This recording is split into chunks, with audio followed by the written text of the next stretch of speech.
ఆంధ్రప్రదేశ్లో కూటమి ప్రభుత్వం కొలువుదీరి నారా చంద్రబాబు గారు ముఖ్యమంత్రిగా ప్రమాణ స్వీకారం చేసిన తర్వాత ఆంధ్రప్రదేశ్ రాష్ట్రం అన్ని రంగాల్లో అభివృద్ధి పదంగా దూసుకు వెళ్తూ ఉంది. ఆయన ఇచ్చినటువంటి హామీలన్నింటినీ కూడా అమలు చేస్తూ ఉన్నారు. అందులో భాగంగానే ఒక్క ఆగస్టు నెలలోనే అన్నదాత సుఖీభవ, మహిళలకి ఉచిత బస్సు ప్రయాణం, స్త్రీశక్తి పేరుతో ఇలా కొన్ని పథకాలను అమలు చేసేందుకు ఇప్పుడు కూటమి ప్రభుత్వం సన్నాహాలు సిద్ధం చేస్తుంది. ఈ నేపథ్యంలోనే ఇక ఆంధ్రప్రదేశ్ ప్రజలు జగన్మోహన్ రెడ్డిని, వైఎస్ఆర్సీపీని మర్చిపోవడం ఖాయం అనేటువంటి వాదనలు తెరమీదకి వస్తున్నటువంటి నేపథ్యంలో ఈ అంశం మీద మనం పూర్తి స్థాయిలో విశ్లేషణ చేసుకుందాం. ప్రస్తుతం మనతో పాటు ఉన్నారు ప్రముఖ రాజకీయ విశ్లేషకులు శ్రీలీల గారు. వారితో మాట్లాడదాం. మేడం నమస్తే అండి. నమస్తే అండి. ఆంధ్రప్రదేశ్ ప్రజలు జగన్మోహన్ రెడ్డిని, వైఎస్ఆర్సీపీని మర్చిపోయేటువంటి సమయం దగ్గర పడిందని, ఒక్క ఆగస్టు నెలలోనే కూటమి ప్రభుత్వం ఆంధ్రప్రదేశ్ ప్రజలకు ఇచ్చినటువంటి హామీలన్నింటినీ కూడా నెరవేర్చే దిశగా అడుగులు వేస్తుందని, అందులో భాగంగానే స్త్రీశక్తి పేరుతో మహిళలకి ఉచిత బస్సు ప్రయాణం ఆగస్టు 15వ తేదీ నుంచి అమలు కాబోతోంది. ఈ రోజు నుంచి అన్నదాత సుఖీభవ అంటూ రైతుల అకౌంట్లో 7,000 రూపాయలు జమ అయ్యాయి.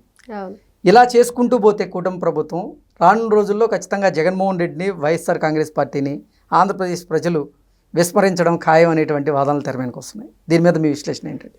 జగన్మోహన్ రెడ్డిని ఆల్రెడీ విస్మరించారు ప్రజలు. అందుకనే కుర్చీ మడత పెట్టేసి 11 పరిమితం చేసి పక్కన పడేశారు. ప్రతిపక్ష హోదా కూడా లేకుండా. ఇది ఈ రోజున ప్రతిపక్షం కాదు.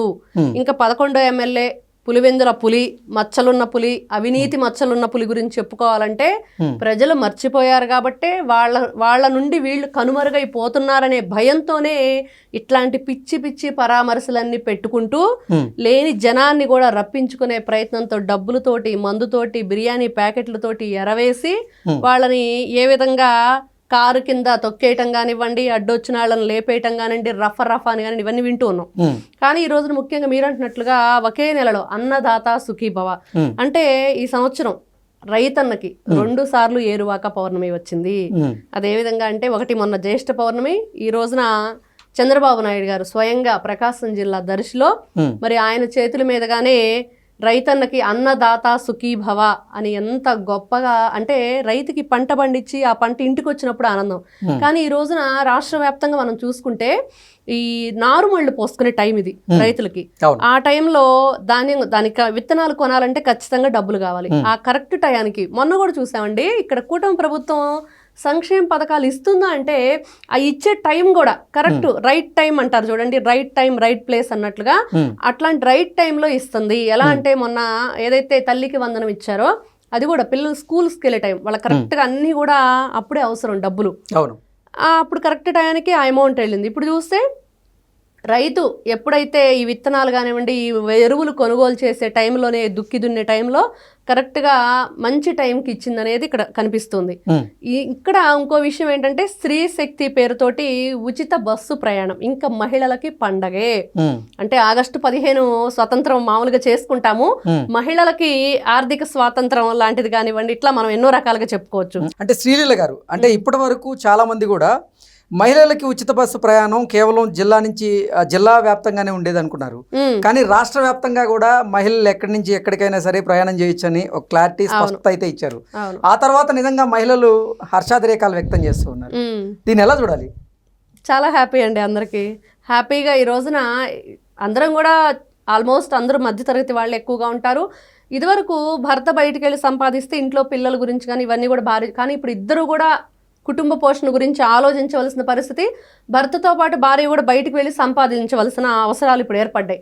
దానికి అనుగుణంగా వీళ్ళు బయటకు వెళ్ళినప్పుడు ఖచ్చితంగా ఈ ఛార్జీలు కానివ్వండి, బస్సులో ప్రయాణించాలంటే ఇవన్నీ చూస్తున్నాం. ఇంకా కొత్తగా బస్సులు వేయటం, వీటి గురించి రోడ్లు సవరించడం, ఆ గుంటలన్నీ పూడ్చడం, అదేవిధంగా వీళ్ళ కోసం ఇంకా కొత్తగా టాయిలెట్స్ కానివ్వండి, ఆ మెయింటెనెన్స్ అక్కడ అవన్నీ కూడా ఏర్పాట్లు. మహిళలకి ఒక పండగ వాతావరణమే. అంటే వీళ్ళు షాపింగ్ ఎక్కువగా ఇష్టపడతారు, బయటికి వెళ్ళటానికి ఎక్కువగా ఇష్టపడతారు. అలా ఇష్టపడినప్పుడు ఏదైనా సరే, ఇప్పుడు కార్తీక మాసం, శ్రావణ మాసం అంటే ఖచ్చితంగా బట్టలు కొనుగోలు చేయటం, ఇంకొకటి అమ్మవారికి లేకపోతే కార్తీక మాసంలో కార్తీక స్నానాలని, పుణ్యక్షేత్రాలని చాలా విశేషమైన పూజలు జరుగుతూ ఉంటాయి. అప్పుడు ఖచ్చితంగా వీళ్ళకి ఏంటంటే ఫ్రీ అనగానే ఒక లేని కొత్త ఉత్సాహం. రైతన్న ఏ విధంగా ఈ రోజున అన్నదాత సుఖీభావ గురించి ఎదురు చూస్తున్నాడో, మన చంద్రన్న ఇచ్చిన ఈ ఫ్రీ బస్ ఏదైతే ఉందో దానికోసం స్త్రీలు కూడా అదే ఆనందంతో చాలా ఉత్సాహంగా ఎదురు చూస్తున్నారు. అంటే రకరకాలుగా ఈ ఏదైతే కూటమి ప్రభుత్వం మంచిగా వీళ్ళ వైపు ప్రజల్ని ఎంత గొప్పగా అంటే గతంలో చెప్పిన అన్ని కూడా వాగ్దానాలు ఈ రోజు నెరవేర్చుకుంటుంది. ఇది చాలా గర్వకారణం. ఫస్ట్ తల్లికి వందనం అంటే ఒక బిడ్డ ఉంటే ఒక బిడ్డ, ఇద్దరు బిడ్డలు ఉంటే ఇద్దరు బిడ్డ కాదు, 6 ఉన్నా కూడా ఇచ్చారు. అసలు అది చెప్పుకుంటుంటే రాష్ట్ర వ్యాప్తంగా కూడా ఒక పండగ, అప్పుడు ఇప్పుడు ఇంకో పండగ, రేపు మళ్ళీ ఆగస్టు 15 ఒక తల్లికి ఎంతమంది బిడ్డలు ఉంటే వాళ్ళందరికీ నేను తల్లికి వందనం కింద డబ్బులు ఇస్తాను అంటూ చంద్రబాబు గారు మాట నిలబెట్టుకున్నారు. కానీ గతంలో జగన్మోహన్ రెడ్డి ఏ బిడ్డ కావాలి మీకు అని, ఏ బిడ్డకి నువ్వే బిడ్డకి ఒక తల్లికి ఎంతమంది బిడ్డలు ఉంటే అంతమంది బిడ్డలకి ఇవ్వకుండా కేవలం ఒకరికి మాత్రమే ఇచ్చారు. అందుకనే వాళ్ళ అమ్మ ఆయనకు ఓటు కూడా వేయకుండా వెళ్ళిపోయింది. అదే జరిగింది. నువ్వు ఏ బిడ్డ కావాలో కోరుకో అంటే తల్లి ఏ బిడ్డను కోరుకుంటుందండి? ఈ రోజును చూస్తే తల్లులందరూ కూడా చెప్తున్నారు, గతంలో మాకు ఒక పిల్లవాడికే వచ్చింది, ఇంకో పిల్లవాడికి మేము చాలా కష్టపడవలసి వచ్చిందని. కానీ ఇప్పుడు ఇప్పుడు ఏమంటున్నారు, ఇప్పుడు ఇద్దరికి కూడా 3, 4, 6 కుటుంబంలో, ఒకే ఉమ్మడి కుటుంబంలో 12 మంది పిల్లలు. ఎంత అంటే హెల్దీ అట్మాస్ఫియర్ క్రియేట్ అయింది. ఒకవైపు మంచి సత్సంబంధాలు, ఆరోగ్యకరమైన వాతావరణం, మంచి పరిపాలన, ఆ పరిపాలనలో ఒక మంచి నాయకుడు ఏ విధంగా ఉన్నాడు అంటే ఒక సంక్షేమ పథకాలే కాదు, ప్రజల యొక్క క్షేమం, వాళ్ళ ఆరోగ్యం, వాళ్ళ ఆర్థిక వ్యవస్థ ఏ విధంగా ఉంటుంది. బంగారు కుటుంబం మనం చూస్తున్నాం, ఏ విధంగా P4. మరి ఇవన్నీ కూడా వీళ్ళు ఎంతసేపటికి ఏదో లేని దాన్ని ఉన్నట్లుగా క్రియేట్ చేసి భూతద్దంలో పెట్టి చూపించే ప్రయత్నమే తప్పించి వైఎస్ఆర్సీపీ పార్టీ ఈ రోజున చూసాం. ఎవరైతే పుష్పనాథ్ రెడ్డి గారు అనే అతను వెళ్ళిపోయారో టీడీపీలోకి, దాని ద్వారా తెలిసిపోయింది నీ సొంత నియోజకవర్గం పులివెందుల నుంచే నీకు చాలా ఆప్తుడు, దగ్గర వ్యక్తి, ఎక్స్ ఆయన ఏదో అంటున్నారు ఎంపీటీసీ, ఇన్ని విధాలుగా ఉండి నీ పార్టీ నుంచి వెళ్ళిపోయాడంటే ఇక్కడ క్లియర్గా అర్థమవుతుంది పార్టీ క్లోజ్ అయిపోతుంది అనేది మాత్రం. పార్టీ జెండా పట్టేవాడు కట్టేవాడు లేడు ఇంకా.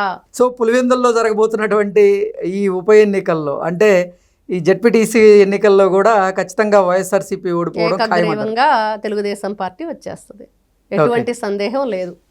ఎందుకంటే ఈ రోజున ఒక అవినీతి పరిపాలన చూశారు 5 సంవత్సరాలు, ప్రజలు విసిగి వేసారిపోయి ఉన్నారు. దానికి ఏదైతే రిజల్ట్ వచ్చిందో 2024 ఎలక్షన్. మరి ఈ రోజుకి కూడా ఒకటండి, ఒక పార్టీలో అవినీతి చరిత్ర బయటపడే కొద్దీ దాంట్లో ఉన్న వాళ్ళందరికి కూడా వాళ్ళకంటూ వాళ్ళు కొన్ని క్వశ్చన్స్ వేసుకుంటారు. మనం ఏం చేస్తున్నాం, ఎక్కడున్నాం, ప్రజల్లో ఈ పార్టీ పట్ల ఆదరణ ఏంటి అన్నప్పుడు అన్ని క్వశ్చన్ మార్క్సే ఉంటాయి. ప్రతి ఒక్కటికి ఈ రోజు చూస్తున్నాం. దాన్ని బట్టి వీళ్ళందరూ అటువైపుకి వెళ్ళటానికి ఎక్కడ బాగుంది, మనం ఎక్కడుంటే సంక్షేమంగా ప్రజలు మమ్మల్ని ఆదరిస్తారు. ఒక నాయకుడు ఏం కోరుకుంటాడు, ప్రజల క్షేమం కోరుకుంటాడు, వాళ్ళ నుంచి తనకు ఆదరణ కోరుకుంటాడు. అది లేనప్పుడు ఆ పార్టీలో ఉండాల్సిన అవసరం ఏముంది? అందుకనే ఇతను వెళ్ళిపోయాడు ఈ రోజున. క్లియర్ గా అంటే రాను రోజుల్లో వైఎస్ఆర్సీపీని, జగన్మోహన్ రెడ్డిని ఆంధ్రప్రదేశ్ ప్రజలు మర్చిపోవడం ఖాయం అంటారా? ఖచ్చితంగా. ఎందుకంటే నీకు ఏం మంచి చేశాడని గుర్తుపెట్టుకోవాలి, ఏం మంచి చేశాడని చెప్పి ఆయన ఆదరించాలి, ఏం మంచి చేశారని ఆ పార్టీని వీళ్ళు గుర్తుపెట్టుకోవాలి చెప్పండి. కాబట్టి అవన్నీ లేవు. కాబట్టి ఈ రోజున వైఎస్ఆర్సీపీ పార్టీ అవినీతి అనే దానికి కేర్ ఆఫ్ అడ్రస్గా ఉంది. ఇంకా ఆ పార్టీలే అది ఒక చావుతో పుట్టిన పార్టీ అని చెప్పుకుంటున్నాం, అది చావులనే కోరుకునే పార్టీ అని చెప్పుకుంటున్నాం. అక్కడ మనుషులు ఇక్కడ ఒకవైపు రైతన్నని ఎంత ఆదరిస్తున్నాడో నారా చంద్రబాబు నాయుడు చూస్తే, అదే రైతు పండించిన పంటని ట్రాక్టర్లతో తొక్కించుకుంటూ వెళ్ళిన నాయకుడు ఇంకోవైపు ఉన్నాడు. మరి ఈ రెండింటి మధ్య వ్యత్యాసం క్లియర్గా అర్థమవుతుంది, ఎవరు ఆదరిస్తున్నారు, ఎవరు ఈ విధంగా తొక్కిస్తున్నారు ట్రాక్టర్లతోని. కాబట్టి ఇట్లాంటి ప్రభుత్వాన్ని సైకో పోవాలి, సైకిల్ రావాలి అనే నినాదంతో 2024 ఎలక్షన్కి ఏం జరిగిందో మనం చూసాం. అదే ఎలక్షన్ మళ్ళీ నెక్స్ట్ 2029కి కూడా అదే సైకిల్ మళ్ళీ వస్తుంది, అదే కూటమి మళ్ళీ ఆంధ్ర రాష్ట్రాన్ని పరిపాలిస్తుంది. P4 అంటే నెక్స్ట్ మళ్ళీ 2029కి P4తో పని లేకుండా 2047 చంద్రబాబు నాయుడు గారు చెప్పారు. కానీ మనం చూస్తూ ఉన్నాం, చాలా గొప్పగా బంగారు కుటుంబాలని వీళ్ళు ఎవరు అడాప్ట్ చేసుకునే వాళ్ళు చాలా మంది ముందుకు వస్తున్నారు. కాబట్టి అంత టైం కూడా పట్టదేమో బాబు గారికి ఈసారి అనిపిస్తుంది నిజంగా. ఇక్కడ ముఖ్యంగా మనం చూసుకుంటే అన్నదాత సుఖీభవ అంటే ఆయన సుఖ సంతోషాలతోటి వర్ధిల్లాలని చెప్పి కోరుకోవటం. రైతు ఏం కోరుకుంటాడంటే సమస్త లోక సుఖినోభవంతు, సర్వే జన సుఖినోభవంతు అని కోరుకునే మొట్టమొదటి వ్యక్తి రైతు. అదే రైతుకి ఈ రోజున టీడీపీ ప్రభుత్వమే అండగా నిలబడుతుందా, ఇంకెవరైనా నిలబడుతున్నారా అనేది నిజంగా మనకు తెలియాలంటే చరిత్రలోకి వెళ్తే టీడీపీ పార్టీ పుట్టినరోజున ఎవరైతే అన్న నందమూరి తారక రామారావు గారు ఉన్నారో మనం మూవీలో చూస్తాం, ఆయన పార్టీ సింబల్ని ఏ విధంగా తయారు చేశారని, ఒక ఇల్లు, దానికి నాగలి, నాగలి అంటే రైతుకి ఏ విధంగా మనం చెప్పుకుంటాం, ఆ నాగలికి పసుపు రాసి బొట్లు పెట్టి దున్నటానికి వీళ్ళు రెడీ చేస్తారు. అంత గొప్పగా దానికి ఒక ప్రతిష్ట పేరు ఉంది, రైతుకి ఒక ఆయుధంగా మనం చూస్తున్నామంటే దాన్నే ఆ పార్టీ గుర్తులో పెట్టినప్పుడు ఇంకా అదే విధంగా రైతుని ఇంకెంత గొప్పగా వీళ్ళు ఆదరిస్తారు. మరి ఎన్టీ రామారావు గారు కూడా రైతు గురించి ఆలోచించినప్పుడు ఉచిత కరెంటు కానివ్వండి, సబ్సిడీ, ముఖ్యంగా రైతు పండించే పంటకి నీళ్లు ఏదైతే మనం అందిస్తామో దానికి సంబంధించి కరెంటు సబ్సిడీ ప్రకారం వెళ్ళాలి అనేది కూడా ఆయనే తెచ్చారు. ఈ రోజున ఎవరు అవునన్నా కాదన్నా పేదవాడి తరపు పార్టీ టీడీపీ పార్టీ, పేదవాడికి అండగా నిలబడే పార్టీ టీడీపీ పార్టీ, అదేవిధంగా రైతన్నని ఎప్పుడు కూడా ఆదరించే పార్టీ టీడీపీ పార్టీ అనేది ఈ రోజున కూటమి ప్రభుత్వంతో ఉన్నా కూడా తనదంటూ ఒక ప్రత్యేక స్థానాన్ని మనం ఆ సింబల్లోనే చూడొచ్చు అనేది క్లియర్గా చూడొచ్చు ఇక్కడ. ఓకే అండి, థ్యాంక్ యూ సో మచ్. నమస్తే.